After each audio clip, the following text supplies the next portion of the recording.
Master minds commerce చదవాలనుకునే 10th inter విద్యార్థుల తొలి ఎంపిక. సో అలా పాట ప్రయాణం మొదలై మీరు పాటకే ఖోఖో కాదని చెప్పి ఇటు మళ్ళీపోయారు. అప్పుడు ఖోఖోని మిస్ అయ్యారా కొంచెం? అయ్యో వెళ్ళి ఆడాలి. డెఫినెట్గా స్కూల్ మిస్ అయ్యాను నేను. అంటే 9th మధ్యలోనే వచ్చేసాను.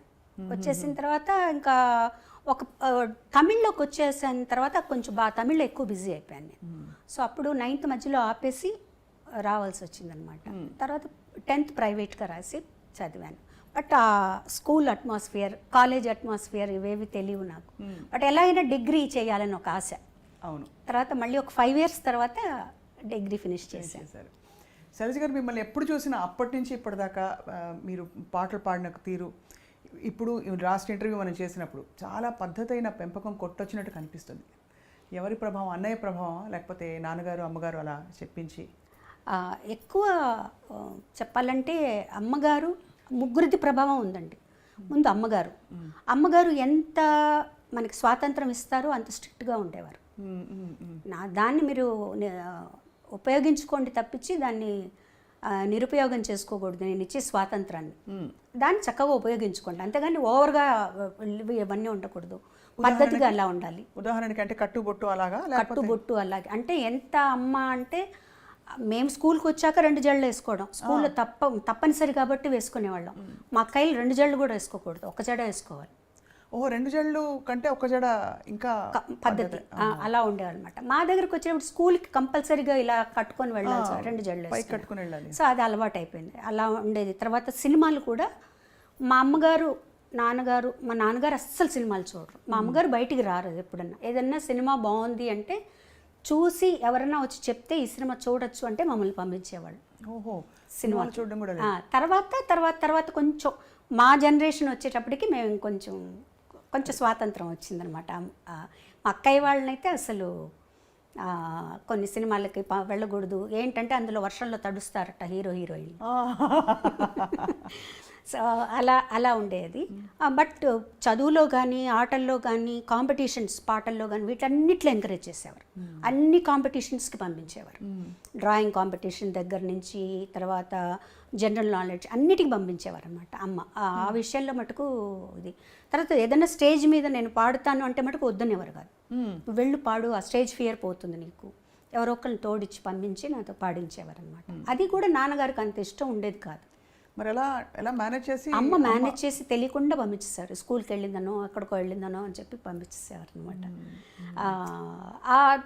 వన్స్ అన్నయ్య సినిమాల్లోకి వచ్చిన తర్వాత కొంచెం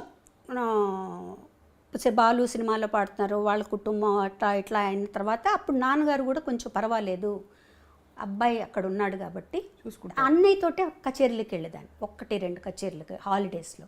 తను ఉన్నాడు కాబట్టి పర్వాలేదు అని చెప్పి పంపించారనమాట. మొదటి పాట పాడుతా ఉంటే సరే వెళ్ళరండి. అప్పుడు కూడా అందులో చిన్నపిల్లలం కాబట్టి ఆయన పెద్ద మాకు ఏం అడ్డంకి చెప్పలేదు. నాన్నగారికి చెప్పే తీసుకెళ్లారనమాట సాంగ్కి. ఎందుకు అడిగాను ప్రత్యేకంగా అంటే, సాహిత్యాల విషయంలో కూడా కొంచెం ట్రెడిషనల్గా ఉండే ఇళ్లలో ఈ సాహిత్యం పాడద్దు, పాడించద్దు అని కూడా కొన్ని ఆంక్షలను చెప్పను, కానీ కొన్ని నియమాలు ఉంటాయి. సో ఆ నియమాలు అంటే ఉదాహరణకి రొమాంటిక్ డ్యూయట్స్ ఒక దశకంలో అయితే బాగా సాహిత్యాలు కొద్దిగా శృతి మించి కూడా మనం ఉన్నాయి, ఎప్పుడూ ఉన్నాయండి. అంటే మరీ ఇప్పుడు సపోజ్ నేను అన్నయ్య పాడుతున్నాను అనుకో, అసలు నేను అన్నయ్య డ్యూయట్ పాడేటప్పుడే నేను బుక్ ఇలా అడ్డం పెట్టుకుని పాడేదాన్ని. నాకు మొహమాటంగా ఉండేది చాలా. తర్వాత తను చెప్పేవాడు, ఇలా అయితే ఎలా పాడగలుగుతాం, అప్పటికి ఇంకా అంత పెద్దగా ట్రాక్ సిస్టమ్ లేదు కదా, అలా ఉంటే పాడొచ్చు, ఇద్దరం కలిసి పాడాల్సి వచ్చినప్పుడు నువ్వు అలా ఉండకూడదు, పాటగా తీసుకో అని. లక్కీగా ఏంటంటే మా ఇద్దరికి అలాంటి సాంగ్స్ రాలేదు. అవును, ఇద్దరికి అంత భయంకరమైన సాహిత్యం ఉన్నవి లేవు. ఒకవేళ 1-2 వచ్చినా కూడా తను ఏం చెప్పాడంటే మీ ఇద్దరం పాడడం, ఇది మీరు వేరే వాళ్ళ చేత పాడించేసాయి అని చెప్పేసేవారు. అసలు మీ ఇద్దరం తను పాడదు, మీరు వేరే ఇంకెవరి చేతన్నా పాడించుకోండి అని చెప్పేసేవారు అనమాట. ఆ ఇబ్బంది ఎప్పుడు నాకు అంతగా రాలేదండి. సపోజ్ ఇంకొంచెం ఏదైనా నాకు నా నాలెడ్జ్కి తెలిసి ఏదన్నా కొంచెం బాగాలేదు ఇక్కడ అంటే నేను కొంచెం ధైర్యంగానే చెప్పేదాన్ని, ఇది బాగాలేదండి నాకు ఇబ్బందిగా ఉంది అని. అప్పుడు కొంచెం మన మాటను కూడా వినేవాళ్ళండి. అప్పుడు మీరు వదులుకోవడం కూడా పెద్ద విషయం, అంటే అవకాశం కదా. అవును. అంటే మీరు దేనికి ప్రాధాన్యత అంటే వస్తున్నాం అప్పుడే కదా, మేము కూడా వస్తున్నాం. ఒక సాంగ్ వదులుకోవడం అంటే అది చాలా పెద్ద విషయం. ఎప్పుడైనా చూకమంటుందా ఇప్పుడు తలుచుకుంటే? అంటే మంచి పనే చేశాను అనిపిస్తుంది. చాలా గొప్ప విషయం అండి. నా కళ్ళలో నీళ్ళు వస్తున్నాయి మీరు చెప్తుంటే. ఎందుకంటే నాకు ఎప్పుడు మీలో ఒక గుణం, ఇది వ్యక్తిగతం అయితే ఏమనుకోకండి, కానీ అన్నయ్య గీసిన గీత నేను దాటకూడదు, అన్నయ్యకి తగ్గట్టుగా నేను ఉండాలి, అమ్మ నాన్నకి తగ్గట్టు ఉండాలనే ఆ చక్కదనం మీలో కనిపిస్తుంది శైలజ అంటే గారు. అన్నయ్య కూడా ఎప్పుడు కూడా నువ్వు ఇలా ఉండాలని ఎప్పుడు చెప్పలేదండి. తన్ని చూసే మనకు అర్థమైపోతుంది. తన ఒక్క చూపుతో ఇది నచ్చింది నచ్చలేదు అని తను మనం గమనించి చెప్పేసేయచ్చు. మన బిహేవియర్ ఎలా ఉన్నప్పుడు తను ఒక చూపు చూశాడంటే సేమ్ మా మదర్ అనమాట. ఓకే, అర్థమైపోతుంది తనకు నచ్చలేదు, తనకు నచ్చినట్టు మనం ఉండాలి. అంటే చాలామంది అంటారు, అంటే మీ ఇండివిజువాలిటీని వదులుకోవడం కదండి అది. బాలుగారు చెప్పినట్టే మీరు ఉండాలి, ఆయన పద్ధతిలోనే మీరు ఉండాలి అంటే నేనేం నష్టపోలేదు కదండి. నేనేమి నష్టపోలేదు. నేను ఫీల్ అయితే నాకు స్వాతంత్రం లేదు, నేను ఇలా ఉండాలి అలా ఉండాలనుకుంటున్నాను, అలా వెళ్ళాలనుకుంటున్నానంటే అప్పుడు నేను బాధపడచ్చు. నాకేమాత్రం లేదు, ఓకే. నేను ఎందుకంటే తను ఎంత కష్టపడుతున్నాడో, తను ఎంత పద్ధతిగా ఉన్నాడో, అందరితో ఎలా మెలుగుతున్నాడో అవన్నీ తన్ని ఇక్కడికి వచ్చాక, చెన్నై వచ్చాక నాకు అర్థమైంది. పెద్ద ఫ్యామిలీ మాది, ఆ ఫ్యామిలీని అంతా తనే పోషిస్తున్నారు. అలాంటప్పుడు తను ఎంత పద్ధతిగా ఉండాలి, ఎంత వర్క్ చేయాలి, డే అండ్ నైట్ వర్క్ చేసేవాడు. తను పిల్లలతో స్పెండ్ చేయలేదని అదని ఇదన్నీ అన్నా కూడా ఇంత ఫ్యామిలీ గడవాలి అంటే తను పిల్లలతో స్పెండ్ చేస్తే అవ్వదు. నేను ఆ ఫీల్డ్లోకి వచ్చిన తర్వాత ఇవన్నీ నాకు అర్థమయ్యాయి. మోర్ దెన్, ఎందుకంటే మిగతా వాళ్ళందరికంటే కూడా నేను తనతో ఎక్కువ స్పెండ్ చేశాను. సో నాకు అప్పుడు అర్థమైంది తను నలుగురితో ఎలా ఉంటారు, ఏమన్నా ఏ ప్రాబ్లమ్స్ ఉన్నా అవి ఇంటి దగ్గర. వన్స్ స్టూడియోకి వచ్చేసాక అసలు కంప్లీట్గా బాలసుబ్రహ్మణ్యం ఆ పాటకు చేంజ్ అయిపోతాడు అంతే. సో ఇవన్నీ కూడా ప్రొఫెషనల్గా మనం ఇలా ఉండాలి, ఈ పద్ధతిలో ఉండాలి. మనలో అనవసరంగా ఒక మాట మనం మాట్లాడకూడదు, మన గురించి ఇంకొకళ్ళు మాట్లాడకూడదు అంతే. ఆ పద్ధతి అట్లా అలవాటైపోయింది తనతో ఉండి ఉండి. మాటే మంత్రము పాట పాడినప్పుడు మీరు చాలా చిన్నవారు, మీరు బాలుగారు కలిసి పాడిన ఈ పాట ఇప్పటికీ స్టేజ్ మీద హిట్ సాంగ్స్లో ఇష్టపడి, నేను సినిమా పాటలు నాకు అన్నీ రావు కానీ పాడమంటే ఈ పాట చాలా ఇష్టంగా ఎంచుకునే పాట. ఆ పాట పాడినప్పుడు అంత అలవోకగా, అంత పవిత్రంగా, బ్యూటిఫుల్ మెలడీ, అది రొమాన్స్ పలికించడం కూడా అంత అందంగా ఎలా పాడారండి? యాక్చువల్గా మొదట తమిళ్లో వచ్చిందండి అది. తమిళ్లో ఇళయరాజా గారు, జెన్సీ గారు పాడారు. సింగర్ జెన్సీ గారు ఉండేవారు తమిళ్లో, ఆవిడ పాడారు. ఆ పాట విన్నప్పుడు నేను చాలా ఇన్స్పైర్ అయ్యాను.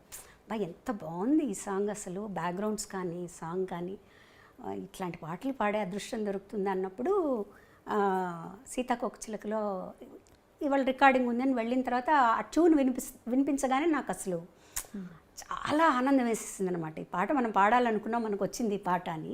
ఆ బ్యాక్గ్రౌండ్స్ మీరు ఇప్పుడు కాదు ఇంకో 10 సంవత్సరాల తర్వాత విన్నా కూడా అండి మనల్ని ఎక్కడికో తీసుకెళ్ళిపోతాయి. అప్పుడు ఇలా చేశారా, ఇంత మంచి బ్యాక్గ్రౌండ్స్ ఇచ్చారా, ఇంత బ్యూటిఫుల్గా ఒక సాంగ్ కంపోజ్ చేశారా అనిపిస్తుంది. ఎన్నిసార్లు పాడాను మీరు అన్నట్టు, ఆ పాట ఎన్నిసార్లు పాడినా కూడా మనల్ని ఒక లోకల్లోకి తీసుకెళ్ళిపోతుంది.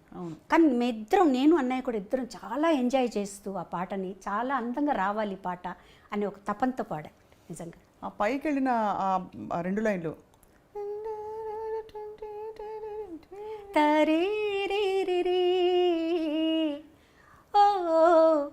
అదొకటి అందమైనది. ఇది ఒకటి థర్డ్ బ్యాక్గ్రౌండ్. ఆ పాటకంతా ఆయువు పట్టు మూడో బ్యాక్గ్రౌండ్ బిజిఎం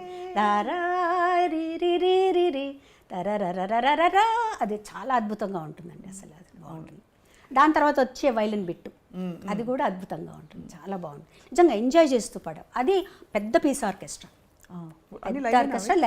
మళ్ళీ లైవ్లో చేసి అంతా లైవ్ బాబోయ్. అసలు మళ్ళీ మీరు చూడండి, నాకు అంటే అంత లైవ్తో పాడడం, పక్కన అందులో ఒక దిగ్గజం. అవును, ఎస్పి బాలుగారు. ఎంత అన్నయ్య అయితే కూడా అదే బాలుగారి కంటే కూడా అన్నయ్యగానే భయం ఎక్కువ అనమాట. ఎందుకంటే తను ఎలా పాడతాడు, తన క్యాలిబర్ ఏంటో అన్నీ తెలుసు నాకు కదా. పాటని ఇలా నేర్చుకొని పాడేస్తాడు తను. సో కనీసం మనం 50% వాడాలి తను మ్యాచ్ అవ్వాలంటే అనమాట.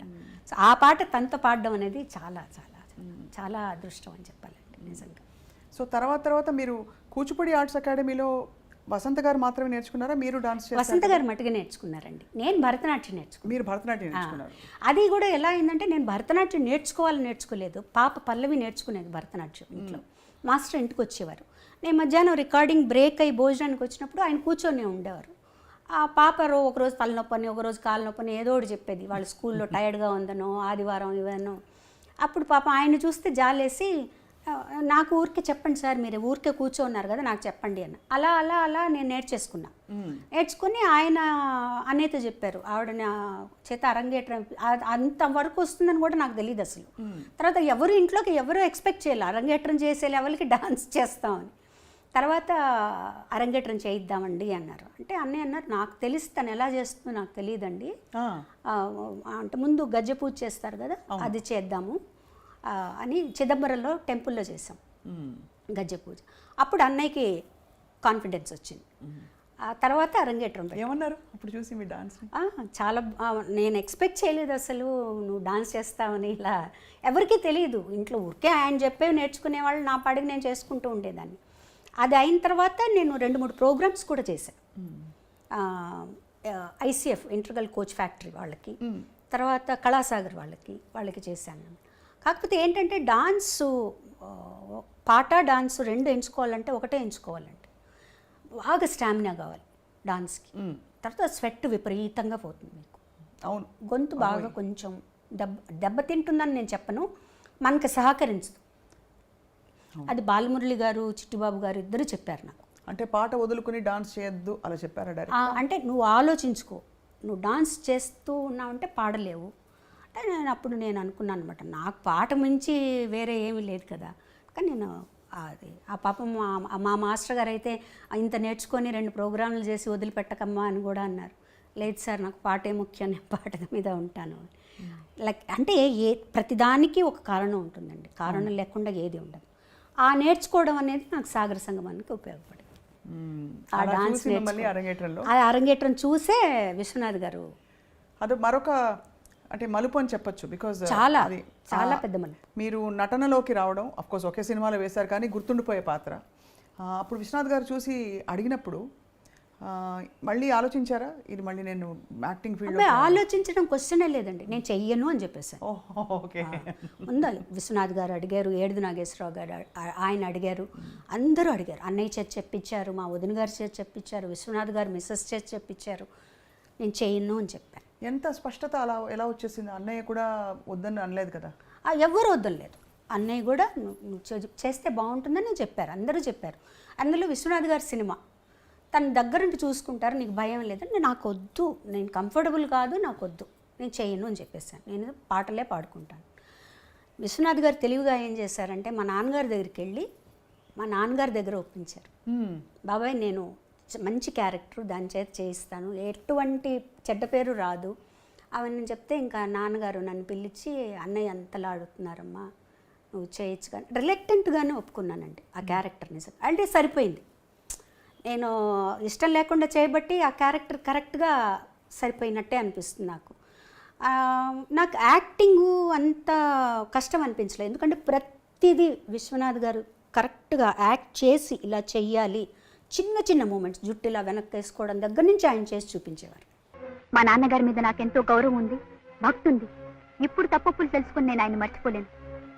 అందుకే చెప్తున్నాను, నువ్వు నాతో వస్తావో ఇక్కడే ఉంటావో ఆలోచించు.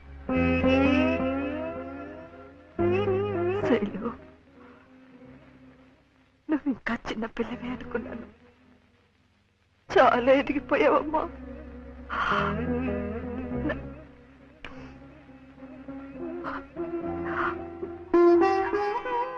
నన్ను వదిలి వెళ్ళిపోతావా?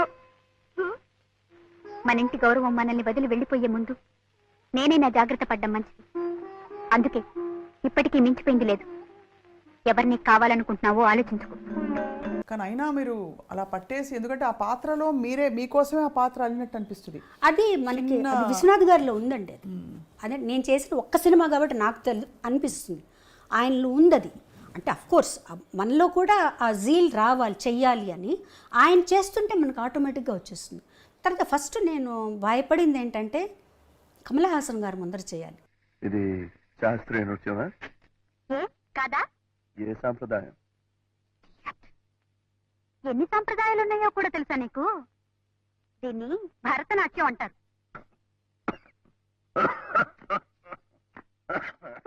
అమ్మో, అది నాకు అసలు నాకు వచ్చే ఆయన చెప్పినట్టు ఏదో కోతులు అవి గెంతులు వేస్తున్నట్టు, భూతాలు దయ్యాలు అన్నట్టు నా డాన్స్ సినిమా డాన్స్కి సరిపోదు, ఎందుకంటే సినిమా డాన్స్లో అన్నీ మిక్స్ అవుతాయండి. కథక్కు అన్నీ మిక్స్ చేస్తారు, కూచిపూడి ఎక్కువగా ఉంటుంది శేషు మాస్టర్ గారికి డాన్స్లో. అందులో ఆ సినిమాకి 3 డాన్స్ మాస్టర్లు.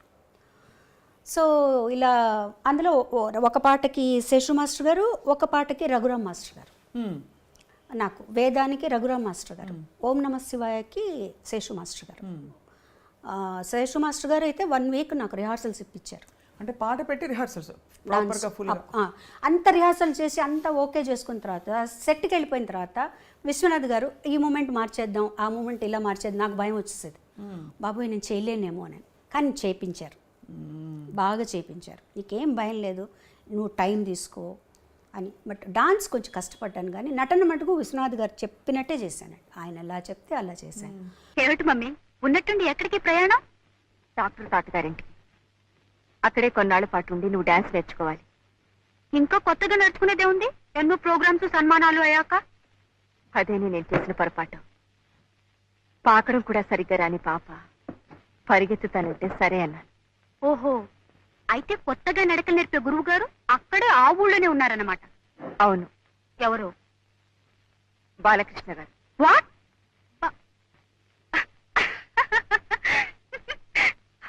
Are you joking? నీతో వేళపడలేమిటి, కానీ టైమింగ్ నో. నన్ను గురించి అంత చండాలంగా రాసిన తర్వాత నేను వాడి దగ్గర శైలు, బాలకృష్ణ గారు నీకు గురువు గారు, ఆయన గారి దగ్గర నేనే నేర్చుకుంటాను. కానీ ఇప్పుడు వెనక్కి తిరిగి ఆలోచించుకుంటే అండి, నేను కానీ ఆ సినిమా వద్దు అనుకొని ఉంటే ఎంత మంచి పాటలను పోగొట్టుకుని ఉండేదాన్ని. అయ్యో